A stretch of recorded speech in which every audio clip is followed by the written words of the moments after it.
বলল চাচা গো, তিনটা আমার শর্ত আছে, এটা যদি মেনে নেয় তাহলে আমি তাকে বিবাহ করতে পারবো। আবু তালেব খাদিজাকে গিয়ে বলছে, খাদিজা খাদিজা গো, আমার ভাতিজা এক কথার মালিক, এক কথার বান্দা। জোরে বলেন সুবহানাল্লাহ। আমার নবীজি যেটা বলে সেটার কিন্তু বেখালাপ করে না বাবা। আমার নবী যদি জবান দেয় জবানের বেখালাপ করে না। কিন্তু দেখবেন বাবা, আমাদের সমাজে অনেক বক্তা হয়েছে রে বাবা। এবার জলসা কমিটিরা, এই জলসা কমিটিরা দাওয়াত করলো 2 মাস আগে। এবার 2 মাস আগে বলল হুজুর, 3 মাস আগে বলেছে, 5 মাস আগে বলেছে হুজুর গো, অমুক তারিখে আমাদের এখানে দাওয়াত আপনার ডেট ফাঁকা আছে নাকি? বক্তা সাহেব বলল ঠিক আছে, আমার ফাঁকা আছে। এই বলে বাবা কি করলো, বক্তাকে কমিটির মানুষেরা বলল হুজুর আপনারা হাদিয়া কত লাগবে? বক্তা সাহেব বলল আমার এত টাকা হাদিয়া। কমিটির তরফেরা বলল হুজুর একটু কম সম করলেন।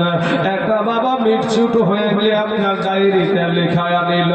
এরপরে জালসার দিন, জালসা হতে শুরু হয়ে গেছে, ডেট চলে এসেছে। বক্তা সাহেব ফোনে বলে দিল আমার অসুবিধা আছে, আমি যাব না। অথচ তদন্ত করে দেখা গেল ওই বক্তা বা আর এক জায়গায় বক্তব্য দিচ্ছে। এরকম ইতিহাস আছে না নাই রে ভাই? হ্যাঁ আছে কমিটির সাহেবেরা। ওরে মৌলবি হবে বাড়ি বাড়ি, কোরআনের কথা বলবে, এ হাদিসের কথা বলবে, নিজেরা মানবে না। ঘন ঘন মসজিদ হবে, মুসল্লি পাইবা না রে ভাই। ঘন ঘন মসজিদ হবে, এ মুসল্লি পাইবা না ভাই রে। কিয়ামতের দিন ঘনাবে, এ বান্দির পেটে সন্তান হবে, নিজের জমি খালি থাকবে, আবাদ হইবে না। কথাগুলো বুঝতে হবে, প্রত্যেকটা কথা শিক্ষণীয় কথা বলছি ভাই। ওই সমস্ত নিজের কোনো কেচ্চা কাহিনী আমি বলছি না। আমার কথাগুলো প্রত্যেকটা কথায় দেখবেন মধুপুরা আছে, বুঝতে জানলে। আজকে বলেন আমাদের নিজের বিবিকে রেখে পর একটা মহিলার সাথে আমরা প্রেমে যুক্ত হয় না, হয় না ভাই, হয় না, হয় না? তাই বলছে যে কিয়ামতের দিন ঘনাবে, এ বান্দির পেটে সন্তান হবে, নিজের জমি খালি থাকবে, আবাদ হইবে না।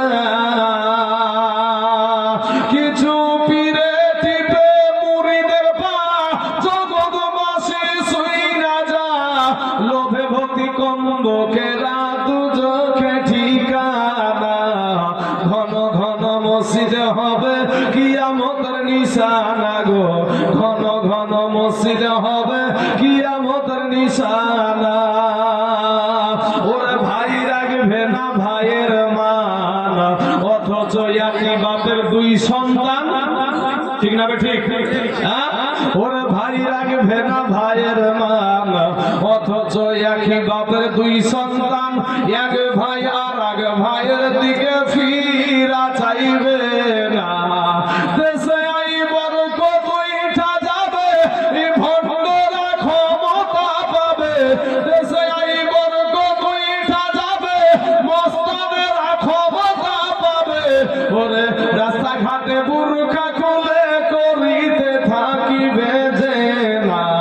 ঘন ঘন মসজিদ হবে, কিয়ামতের নিশানা গো। ঘন ঘন মসজিদ হবে, কিয়ামতের নিশানা। ওরে এলো দিন আখেরি, মগরি হবে বাড়ি বাড়ি। এলো দিন আখেরি, আলেম হইবে বাড়ি বাড়ি। কোরআনের কথা বলবে, নিজেরা মানবে না। ঘন ঘন মসজিদ হবে, কিয়ামতের নিশানা।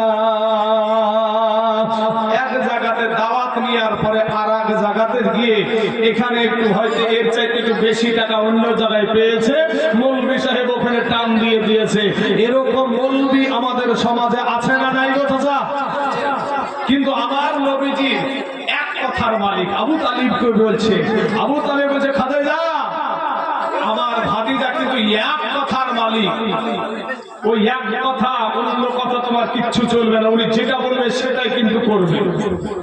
খাদিজা রাদিয়াল্লাহু তাআলা আনহা মা খাদিজাতুল কুবরা বলছেন, আবু তালিব গো আমার টাকা পয়সার কোনো অভাব নাই, আমার জমি জায়গার কোনো অভাব নাই, আমার ধন দৌলতের কোনো অভাব নাই। তিনটা কেন ৩০-৯০টা যদি শর্ত দেয়, এরপরও আমি খাদিজা তোমার ভাতিজাকে আমি বিয়া করতে চাই। জোরে বলেন সুবহানাল্লাহ। আবু তালিব গিয়ে বলছে, গো বেটা মুহাম্মদ তোমার কথাতে রাজি আছে, তোমার শর্তে রাজি আছে। আমার নবী আপনার নবী টুকটুক করে গিয়ে বলছে, খাদিজা তুমি কি আমার শর্তগুলো মানতে পারবে? মা খাদিজা তখন ডাক দিয়ে বলছেন, অবশ্যই আমি মানতে পারবো। এবার বাবাজি আমার সোনা মানিকেরা, আমার ভাই জানেরা, এমন সময়তে আমার দয়ার নবী ডাক দিয়ে বলছেন, খাদিজা গো, ওগো খাদিজা আমার ১ নম্বর শর্ত হলো তোমার যা জমি জায়গা আছে, তোমার যা টাকা পয়সা আছে, তোমার যা ধন দৌলত আছে, সব কিছু ওই গরিবদের মাঝে বিলায়া দিতে হবে, দান করে দিতে হবে। জোরে বলেন সুবহানাল্লাহ। খাদিজা এর নাম দিয়া বলে, ইয়া রাসূলুল্লাহ নবী গো, নবীজি আপনাকে কেউ চিনতে না পারতে পারে, কিন্তু আমি খাদিজা আপনাকে চিনে ফেলেছি। আমি আপনার ১ নম্বর শর্তটা আমি মেনে নিলাম। এরপরে দ্বিতীয় শর্ত আমার নবী বলছেন, খাদিজা গো আমার ২ নম্বর শর্ত হলো যে আমার ১ কাঠা জমি নাই, আমার ১ কাঠা জমি নাই, দুনিয়ার জমিনে আমার বাবা নাই, আমার ভাই নাই, দুনিয়ার জমিনে আমার মা জননী নাই। ওগো খাদিজা আমি মরুভূমির জমিতে আমি একটা তাল পাতার কুড়া করে আমি তোমাকে নিয়ে থাকবো, আমাকে তোমার সঙ্গে, তোমাকে আমার সঙ্গে সেই তাল পাতার কুড়াতে রাত কাটাতে হবে, তোমার ওই প্রাসাদ চলবে না, তুমি কি রাজি আছো? সঙ্গে সঙ্গে মা খাদিজাতুল কুবরা বললেন, ইয়া রাসূলুল্লাহ, ইয়া হাবিবাল্লাহ, নবী গো আপনার এই শর্তটাও আমি মেনে নিলাম। এবার ডাক দিয়ে বলে, খাদিজা আমার ৩ নম্বর শর্ত হলো, আমার ৩ নম্বর শর্ত হলো খাদিজা গো আমার সেরকম টাকা পয়সা নাই, আমার কোনোদিন বাড়িতে খাবার হতেও পারে নাও হতে পারে। খাদিজা গো ৭ দিন পর্যন্ত আমার বাড়িতে খাবার নাও হতে পারে, ক্ষুধার যন্ত্রণায় তুমি ওহো শব্দ করতে পারবে না। মা খাদিজাতুল কুবরা রাদিয়াল্লাহু তাআলা আনহা বাবা গো ২ চোখের পানি ছেড়ে দিয়া কান্দে আর বলে, ইয়া রাসূলুল্লাহ, ইয়া হাবিবাল্লাহ, নবী গো আমি খাদিজা পৃথিবীর জমিনে এমন কোনো খাবার নাই যে আমি খাই নাই, নবী গো আমার কোনো খাবারের প্রয়োজন নাই, আমার কোনো কিছুরই যাই দরকার নাই, আমি আপনার ৩টা শর্ত মেনে নিলাম, এরপরেও আপনার পায়ের তলে আমাকে একটু জায়গা দেন। জোরে বলেন সুবহানাল্লাহ। এ বাবাজির আমার সোনা মানিকেরা, আমার মা খালা শোনেন গো, মা খাদিজা কেমন মহিলা, আপনি কেমন নারী, আপনি কেমন মহিলা। আমার নবী যখন মা খাদিজাকে বাবা বিবাহ করে নিলেন। এমন সময়তে দেশ বিদেশের বাবা ধনী মহিলারা ধনী ব্যক্তিরা আপনার কি করলো, একটাই কথা বলে, খাদেজার কোনো রুচি নাই, খাদেজার কোনো রুচি বোধ নাই। একটা রাখালের মতো মানুষকে, যারা আমার নবীকে, একটা কথা মনে রাখবেন, আমার নবীকে রাখাল কথাটা কিন্তু ব্যবহার করা যাবে না। এ মুসলমান, আমার দয়ার নবী মায়ার নবীকে রাখাল শব্দটা ব্যবহার করা যাবে না, কিন্তু কাফের বেদিনেরা এই সমস্ত ব্যবহার করতো রে বাবা। আমার নবীকে, আমার মা খদিজাতুল কুবরাকে সবাই টিটকারি মারে যে ওই রকম একটা মা হারা বাবা হারা, যার এক কাঠা জমি নাই, যার ঘর বাড়ি নাই, তাকে বিবাহ করলো। এ মুসলমান, এমন সময়তে মা খাদিজা রাদিয়াল্লাহু তাআলা আনহা উনি বাবা একটা দাওয়াত দিয়েছিল মানুষকে, সমস্ত মানুষকে দাওয়াত করে, সমস্ত ম্যানেজার গুলাকে, কাফেরদের লিডার গুলাকে দাওয়াত করেছে। ডাক দিয়া বলে, তোরা আমার স্বামীকে তোরা গরিব বলে আখ্যায়িত করিস, আমার স্বামীকে তোরা গরিব বলে গালি দিস। আমি খাদিজা আমার ইস্তাবর সব কিছু আমার নবীকে আমি দান করে দিলাম। জোরে বলেন সুবহানাল্লাহ। এ বাবারা, আমার পর্দার আলোর মা খেলা গো, আমার নবী আপনার নবী কি করতে জানেন? আমার নবী আপনার নবী ওই যে পাহাড়ের উপরে বাবা রে গুহাতে বসে বসে আল্লাহর ধ্যানে মগ্ন থাকতো রে বাবা।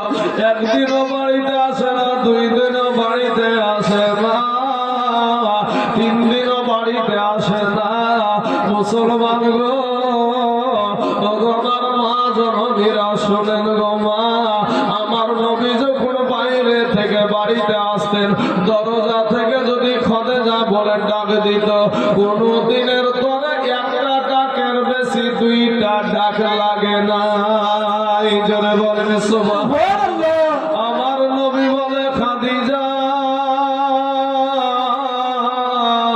ও গো খাদিজা, তুমি কি ঘুমাও না নাকি গো খাদিজা, তুমি কি আরাম করো না?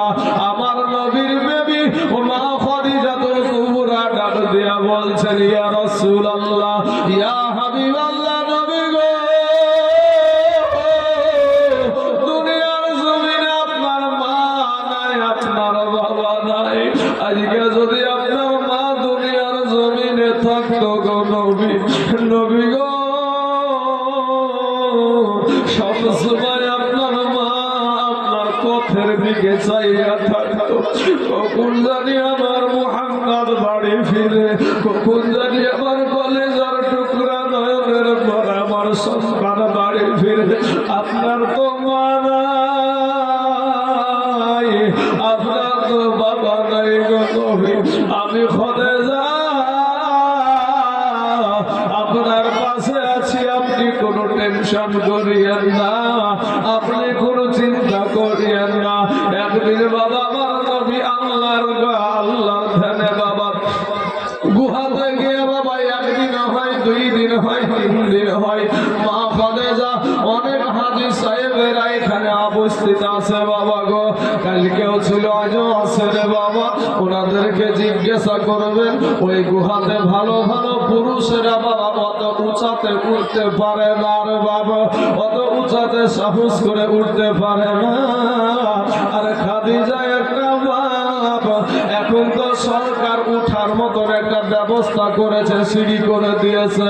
তখন তো বাইরে সিঁড়ি ছিল না, তখন তো এত সুন্দর রাস্তাঘাট ছিল না। একদিন, 2 দিন, 3 দিন, 4 দিন যখন হয়ে গেছে গো বাবা, মা খাদিজাতুল কুবরা রাদিয়াল্লাহু তাআলা আনহা পাগলের মতন ছুটাছুটি করে, আজকে বাড়িতে এক মুঠো খাবার নাই, আজকে বাড়িতে একটি রোদা দানা পারে নাই, কোনো খাবার নাই। আমার স্বামী গুহার ভিতরে আল্লাহর ধ্যানে পড়ে আছে। গেছে, আমি আমার স্বামীর মুখে একটু পানি কি নিয়ে যায় দিব, আমার স্বামীকে একটু কি খাবার দেব।